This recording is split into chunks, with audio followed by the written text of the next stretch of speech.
Corea del Sur es percibida globalmente como un país moderno, tecnológicamente avanzado, con mucha historia y tradiciones. Su creciente desarrollo económico y su influencia en la cultura pop mundial se ha dado en los últimos años gracias al fenómeno cultural conocido como Hallyu, la ola coreana, un movimiento que ha llevado parte de la cultura coreana al mundo, como la música K-pop, principalmente BTS y Blackpink, sus dramas televisivos como Boys Over Flowers, producciones cinematográficas como Parásitos, con un sinfín de series en plataformas de streaming, además de la moda y la gastronomía, que se han acercado a una audiencia internacional cada vez más amplia.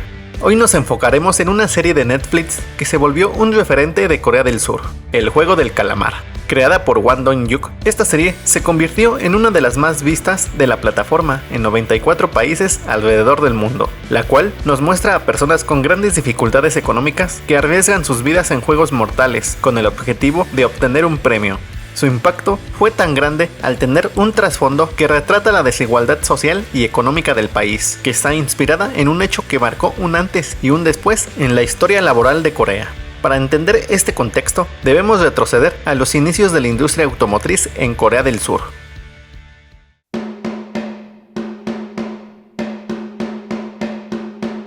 Esto comienza en 1962, cuando Corea del Sur promueve su ley de promoción de la industria automotriz para reducir la dependencia de importaciones y fomentar la producción nacional, por lo que en 1967 se funda Hyundai Motor y en 1971 lanza su primer vehículo ensamblado en Corea.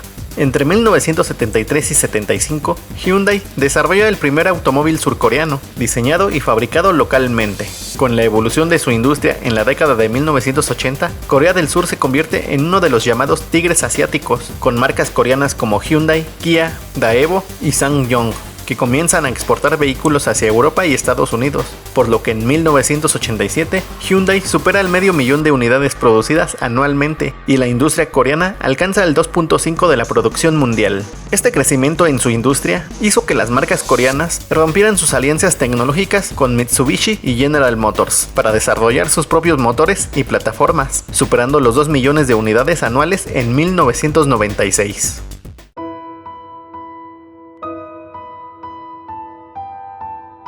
En 1997, la crisis financiera asiática golpea duramente a Corea del Sur. Daewoo entra en crisis y es adquirida por General Motors. Kia es comprada por Hyundai y SsangYong es adquirida por la empresa china SAIC en 2004. Aunque la industria se recupera, la presión por reducir costos lleva a tensiones laborales crecientes. En 2008, la crisis inmobiliaria originada en Estados Unidos golpeó a la economía global, afectando gravemente al sector automotriz, incluida Corea del Sur. Pero, ¿cómo es de que este hecho económico tiene relación con la serie de El Juego del Calamar? Pues enseguida te explico cómo se conectaron estos fenómenos y cómo desembocaron en un conflicto que se llevó a la pantalla. La crisis de 2008 provocó una contracción del crédito a nivel mundial, provocando que los consumidores no pudieran financiar la compra de autos y las empresas no pudieran acceder a préstamos para operar o invertir, reduciendo drásticamente la demanda de vehículos en Estados Unidos, Europa y Asia, provocando que las ventas cayeran entre un 20 y un 40%. Corea del Sur, que para ese año exportaba más del 60% de su producción automotriz, sufrió una caída importante en sus exportaciones que afectó directamente a sus plantas. Por su parte, Hyundai y Kia, los dos gigantes automotrices coreanos, enfrentaron la crisis de manera diferente, al congelar salarios y contratar menos personal, evitando despidos generalizados. Apostaron por la innovación al acelerar el desarrollo de modelos más eficientes y económicos. Se expandieron a mercados emergentes, además de fortalecer su imagen de la marca Hyundai. Sin embargo, la empresa automotriz SsangYong Motor, que había sido adquirida en 2004, enfrentaba una crisis financiera, y la crisis de 2008 fue el golpe final, pues las ventas se desplomaron, no hubo inversión en nuevos modelos, por lo que SAIC decidió declararla en bancarrota en enero de 2009.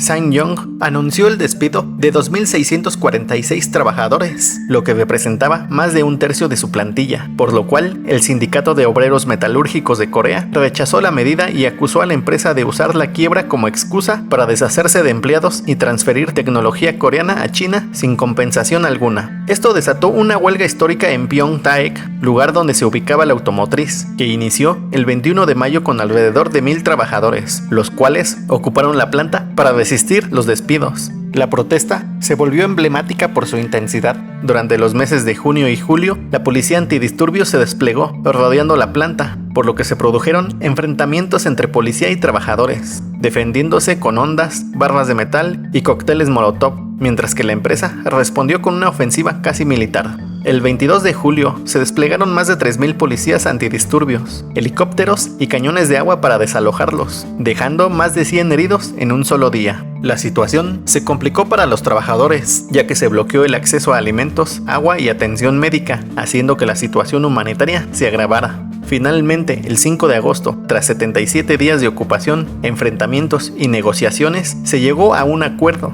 donde se reduciría el número de despidos, algunos trabajadores serían enviados a licencia sin goce de sueldo y se liberaba a los detenidos, por lo que entre agosto y septiembre del mismo año, la planta reanudó sus operaciones. La empresa evitó el colapso financiero, pero la imagen pública quedó severamente dañada.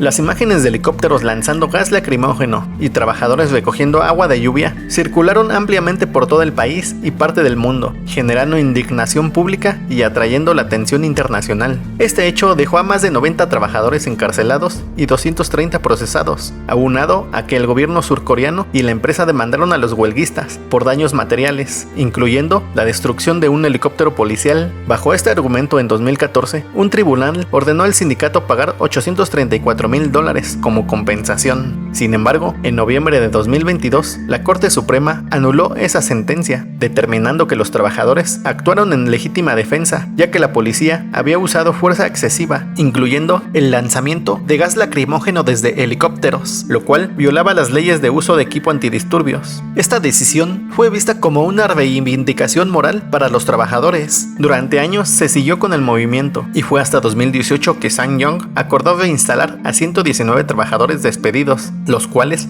fueron reincorporados en 2019, pero 46 trabajadores recibieron una notificación de que su regreso sería pospuesto indefinidamente. Muchos de los despedidos no pudieron encontrar empleo debido al estigma de haber participado en una huelga. Algunos perdieron la vida, sus hogares y fondos de jubilación por las demandas económicas en su contra. La lucha continuó con plantones, huelgas de hambre y ocupaciones simbólicas hasta la entrada de la década de 2020. Aunque la huelga terminó en derrota para los trabajadores, dejó una huella profunda en el movimiento sindical coreano y se convirtió en un símbolo de lucha y resistencia frente a la precarización laboral y la represión sindical en Corea del Sur.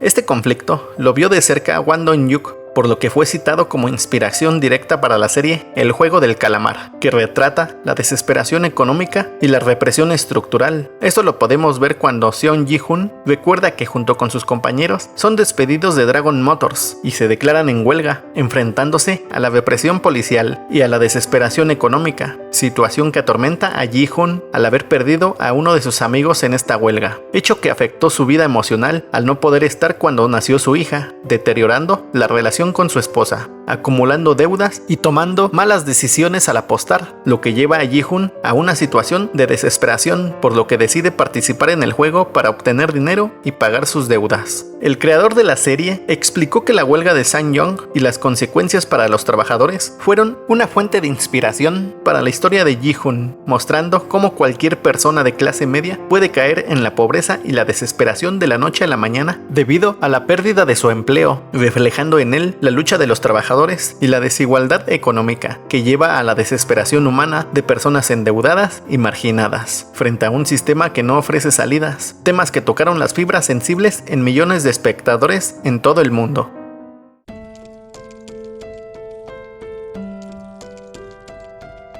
Antes de 2009, estos movimientos eran vistos en Corea como disruptivos o violentos, pero la brutalidad policial y las condiciones inhumanas durante la huelga generaron una ola de simpatía hacia los trabajadores. La represión documentada por medios independientes cambió la percepción pública. El movimiento sindical ganó apoyo entre jóvenes y trabajadores de otros sectores, fortaleciendo una conciencia social que antes era más limitada. La huelga de SsangYong expuso la fragilidad del modelo laboral coreano, donde los trabajadores cargaban con el costo de la competitividad global, siendo esto una respuesta desesperada a un sistema que en tiempos de crisis protegía a los capitales y no a las personas. Así que este evento obligó a Corea del Sur a mirarse de frente, lo cual ayudó a articular un discurso más claro sobre la desigualdad y la lucha de clases. Esto fue un catalizador social porque jóvenes, estudiantes y trabajadores de otros sectores comenzaron a solidarizarse con causas laborales, algo poco común en una sociedad que tradicionalmente prioriza la estabilidad sobre la confrontación. Al mostrar esto en El Juego del Calamar, hizo que la serie se convirtiera en un fenómeno global por su crítica al brutal capitalismo moderno, desigualdad económica, cosificación humana e incluso provocó que algunos gobiernos debatieran temas sobre deuda y bienestar social. En el final de la serie, el director plantea una crítica profunda al mostrar cómo cada personaje se enfrenta a la decisión de mantener su humanidad o deshumanizarse para ganar el premio, manteniendo a lo largo de la historia una crítica feroz a la desigualdad que no solo es una realidad en Corea, sino una mirada inquietante sobre el funcionamiento de la economía global y sus consecuencias sociales, aunque este análisis es temática de otro video. ¿Y tú, te habías dado cuenta del trasfondo económico-social que tiene la serie? ¿O solo es entretenimiento para ti? Si te gustó el video, comenta, dale me gusta y compártelo. Suscríbete al canal y activa las notificaciones para estar atento de nuevos videos.